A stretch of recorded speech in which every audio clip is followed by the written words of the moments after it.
বাগদাদি চলে গেলেন ওই গ্রামে ওই ব্যক্তিকে আবিষ্কারের জন্য, বের করার জন্য। লোকদের কাছে জিজ্ঞেস করলেন। এক পর্যায়ে লোকেরা বলছে, ওই যে বাড়ি দেখা যায়, ওই বাড়ির মালিক 2-2.5 মাস পূর্বে ইন্তেকাল করেন, আর তাকে অমুক গ্রামের কবরস্থানে কবরস্থ করা হয়। চলে গেলেন বাড়ির দরজার সামনে, গেটের সামনে দাঁড়িয়ে সালাম দিলেন, আসসালামু আলাইকুম ইয়া আহলাল বাইত।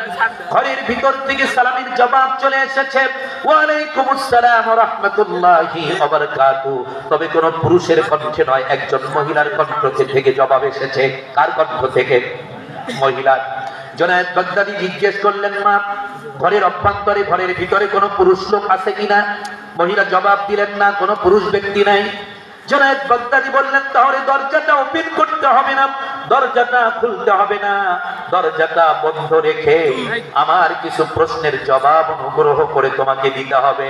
ও মা, এই ঘরের এক ব্যক্তি আজ থেকে 2-2.5 মাস পূর্বে ইন্তেকাল করেন, তাকে অমুক গ্রামের কবরস্থানে কবরস্থ করা হয়, তার সাথে তোমার রিলেশনটা কি, সম্পর্কটা কি?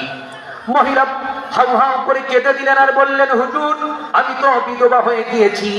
তার মানে হচ্ছে তার সাথে আমার সম্পর্কটা হলো, সে আমার শ্রদ্ধাভাজন স্বামী, আমি হচ্ছি তার স্নেহের স্ত্রী, তার সাথে আমার রিলেশনটা হলো স্বামী স্ত্রীর রিলেশন। জনায়েত বাগদাদি বললেন, মা, তোমার স্বামী ফরজ ইবাদতের প্রতি যথেষ্ট কদরদানি করেছেন, গুরুত্ব দিয়েছেন, এটা আমি আজ করতে পেরেছি। তবে মা, নফল আমল যেটা অপশনাল, করলে সওয়াব আছে, না করলে গুনাহ নাই, এমন কি কি আমল তোমার স্বামী করতো আমাকে একটু শোনাও। যেটা অপশনাল আমল, নফল আমল, করলে সওয়াব আছে, না করলে, এরকম আমল আছে না নাই?